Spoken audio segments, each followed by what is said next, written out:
those arcs out there just in case you all are in. What am I saying? I haven't recorded in like 9 days, so I feel like I'm out of practice or something. I don't know. What's up, everyone? Welcome back to my channel, Bound and Bookmarked. I'm Jaleesa. Today's video is a book haul.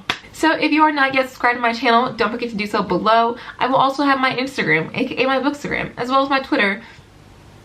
Not really my book Twitter, linked in the description box below. I get to talk to y'all more frequently and a little more in depth on Twitter and Instagram, so if you want to follow me on those socials, they will be down below. Today's video is a book haul, and I actually hauled some books from friends, subscribers, as well as some publishers, so we're gonna go through all of them today. It's a whole stack right here. Okay, so I have a couple of reasons why I'm even doing this video. You all voted on this video. I posted a poll on YouTube the other day, like a day ago, almost 2 days now, and I'm going to do all those video ideas, but I wanted to see which ones y'all want to see first. You guys shockingly wanted to see a regular week in my life video, so I'm actually doing that today too. It's interesting that you guys want to see my life in general, like a PSA, I guess. I'm going to start incorporating some lifestyle videos in here, just some fun stuff, you know, every once in a while, because it's my channel, why not? So nothing's changing, just gonna add some additional fun videos. Back to the video at hand though, this book haul that we have to tackle because it's quite a bit here. So I'm gonna start with 4 arcs that I have, just because they're coming out fairly soon and I wanna kind of get those arcs out there just in case you all are in. What am I saying? I haven't recorded in like 9 days, so I feel like I'm out of practice or something. I don't know. Get these books out there for you all just in case you're interested in any of them, and yeah, you can look them up and stuff like that. The first book is Dream Country by Eshe Brown. Let's listen to this, please, because it sounds very interesting. The dysfunctional triplet gods of sleep, dreams, and nightmares are kept separate by the deadly gates of horn and ivory. Only one fact keeps them tightly bound. Each of them is a suspect in their mother's murder. Their knife-edge feud worsens when a mortal enters the world with astounding abilities that threaten to change the game for them all. The influences that it pulls from, I was instantly captured. I'm very, very curious to see how it's worked into this story, but this book is influenced by Kenyan, Brazilian, Jamaican, and Grecian culture references. So I'm excited for this. Next is actually a book that a lot of people they have their eyes on, as they should. I am predicting, honestly, this book being 5 stars.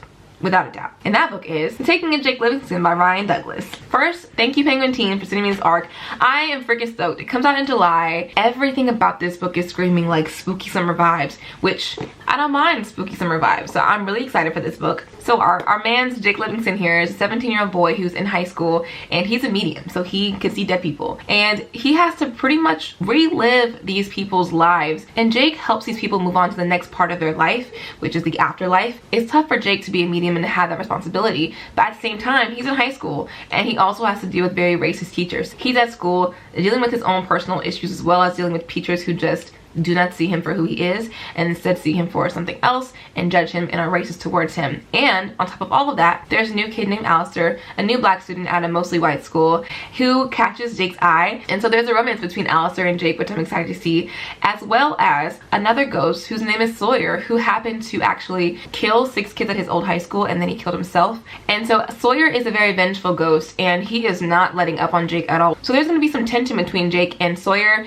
and I'm not sure how Alistair's going to fit into all this whole stuff going on with Jake, but I'm excited to see how Alistair handles a romance with someone who's a medium and then who also has to deal with a very vengeful ghost who just will not let things go. So the next 2 books I got from Sourcebooks Fire, so thank you Sourcebooks for sending me these 2 arcs. But so this next book is What We Devour by Lindsay Miller, and this is a thriller. However, I think this is going to be one of the cooler thrillers I've read. This is YA, and as many of you have seen recently, I have been reading some YA thrillers and I just have not been impressed. Like, I don't know what it is about YA and thrillers. I don't know if it's the fact that I don't know if some authors feel like they can't push the boundaries with YA thrillers, or if they're a little bit afraid to write like really provocative stuff. I have no clue. What I do know is that I have not read a really amazing YA thriller yet, and I really want to, like I really want to, so I'm hoping that these next 2 will live up to that expectation of what I know and believe a YA thriller can be.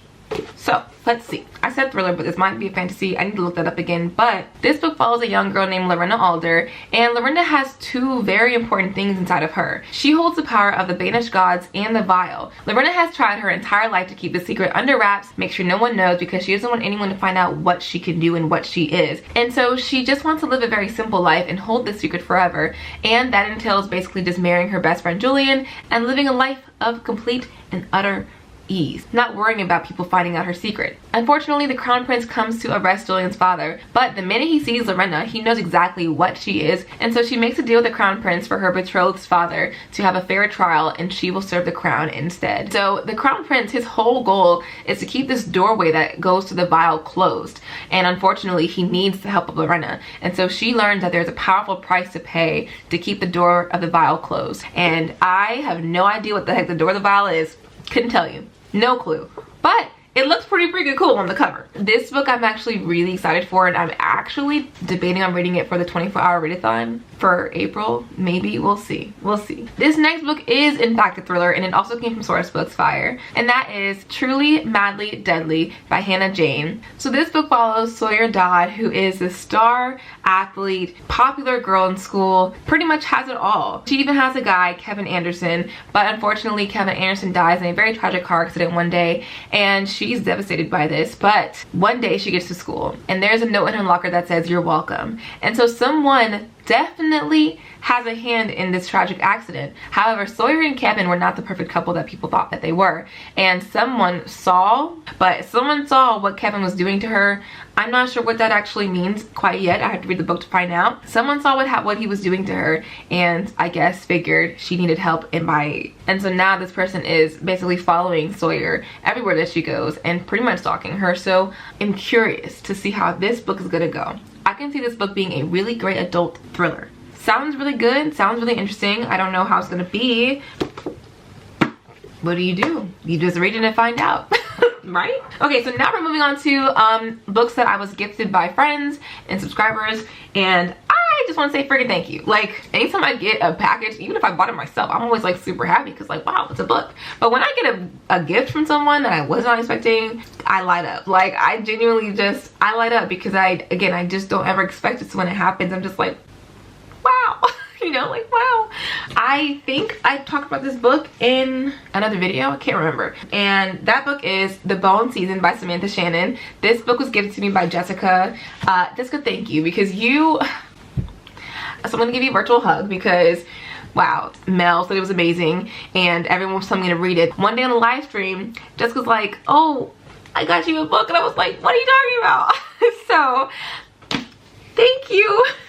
So Jessica also bought the next two books for me, which I'm, again, very thankful for. And the next one is The Inheritance Games by Jennifer Lynn Barnes. What can I say? I've heard a lot about this book, like a lot. I can't wait to have my own opinion about it, so I'm not going to say anything quite yet because I don't know how it's going to be for me. This is a YA mystery. I'm really excited for this because I have never read anything quite like it before. So it follows this girl, Avery, who actually ends up inheriting this house, the Hawthorne house, by this man, Tobias Hawthorne, who she didn't even know, and he dies and gives her the house. He, however, has 4 grandsons who just knew that they were going to inherit everything that he had left. And so the house is like made up of riddles, passages of different codes. So it sounds like it has this kind of Da Vinci Code. I'd actually never even watched Da Vinci Code.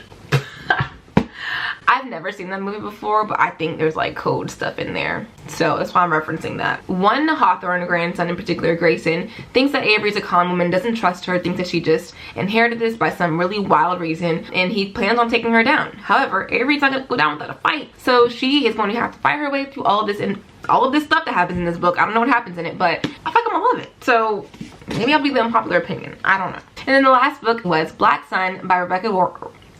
I don't know why I can't talk right now with these R's. Rebecca Rowanhorse. Everyone I've seen read this book has also loved it. And I've heard that there's just amazing characters in this book, which is what I'm most excited for, I think. This next book is a chunker. I want to thank Imelda. That book is actually The Priory of Orange Street by Samantha Shannon. I've heard amazing things about this book. This book will be one that I really dissect what's going on in the story. Because it is so thick, I want to make sure I'm annotating quite a bit. And I might even do a reading vlog for this book alone just because it is so gosh darn freaking big. I'm going to assume by the back of the book, the synopsis, that we're following 3 characters. Queen Sabrin, Yad, Eid. And then Tanae. We're following these three characters, all who have a different part to play in the story. Queen Saber in the ninth, she has to conceive a daughter to protect her realm from being destroyed. So Eid is actually a lady in waiting, and she has been using forbidden magic to protect the queen all of this time, which is pretty freaking cool. Wow. And then you have Tanae, who is a dragon rider, who is forced to make a decision that can change her life forever. And then you have the east and the west of this world that refuse to parlay, which could end up creating a bunch of chaos in this world. So I have no clue what any of that means. No idea what that means. I don't know what these three women have in common, what their parts are going to be, what their roles are going to be in this story or in this world. I am excited for this story. I am excited for the fact that there are dragons. I heard that they're not like huge in the book, but the fact that a dragon rider even exists in this story makes me that much more excited for it. These next two books, one I knew I was getting because my friend told me, and then the other one I had no clue. I was very surprised by it. So I want to first thank Jennilynn. Your notes, first of all, was very sweet. And so that book is My Favorite Half Night Stand by Christina Lauren. I have been wanting to read this book since last year. I just been putting it off getting it, but I think because lately I've been reading a bunch of fantasy and not any romance, so I just haven't been buying romances like that. First of all, I've already flipped through this book and it has so many pages of like instant messaging and texting back and forth, which for those of you who know me, you know I love books that incorporate technology in that way. I think if it's done well, it's such a cool element in a book, especially romance, where I get to kind of peek into like their lives, so it's exciting. So this book is one of those friends to lovers, but also fake identity. Like, I know some people don't like the whole fake identity situation. Me, I never read it before, so I'm curious to see how I feel about it. I mean, I would never want to get catfished in real life. This book follows Millie, who is a professor at UC Santa Barbara, and she has 4 best guy friends who are also all professors. And they are always just kicking it, you know, they're like all one big group, and they all believe they'll be permanently single forever. Until one day the university holds a black tie event, and Millie and the guys go online to find dates for this gala. All the guys end up finding really great dates, but Millie is stuck getting like these inappropriate pictures. She just doesn't find anything quality on there. So she ends up spending a really sexy night with her best friend Reed, who's a professor as well. And the two of them are just like, this can't happen. Like, we're just friends. So they end up being just platonic friends. And then Millie goes online as a fake person named Catherine, and she ends up matching with Reed. And the two of them end up having an online relationship, and it turns into this really real thing for the both of them. And they have to decide if they want to be more than friends. And I'm pretty sure at some point Millie has to confront the fact that she's not who she says she's online, and has to break that to Reed. So I'm curious to see how this is gonna go. If she'll lose her best friend, we know that she won't. Maybe she will for a little while, but it won't last very long. And then the next book came from my best friends in this community, and best friends in general. Like, I say in the community because like I'm in the community, but like this person is one of my best friends, period. And this next book is from Mel at Mel Reads. Thank you, Melly. I love you so much. Thank you. You know how to make a girl feel better. You know what I mean? She got me my first graphic novel, Heartstopper by Alice Oseman. Everyone who reads Heartstopper loves it. And I was just like, I felt left out because everyone loves this story and I want to love it too. And so Heartstopper is a graphic novel, my first one. Like, look at how stinking cute and how cool this is. So this book follows Nick and Charlie, which the names Nick and Charlie are already super cute. I love the name Charlie. Like, I plan on naming one of my kids Charlie one day. Anyway, so Nick and Charlie are two guys who end up becoming friends. Charlie is the shy one. He's a little bit to himself, a little bit more reserved. And Nick is an athlete. He plays rugby, but Nick is coming to terms with his sexuality, his feelings for other people, how he kind of views the world and relationships. The two of them end up becoming friends, but of course are romance buds. And I'm so excited to see how this plays out. I've heard it's just so cute, and I've heard that you also want volume 2 as soon as you finish volume 1, so I'm gonna have to get that really soon. But I'm really ready for this, so thank you, Mel, for getting me Heartstopper. Ugh. Thank you, Divena, for these 2 books, as well as the pens.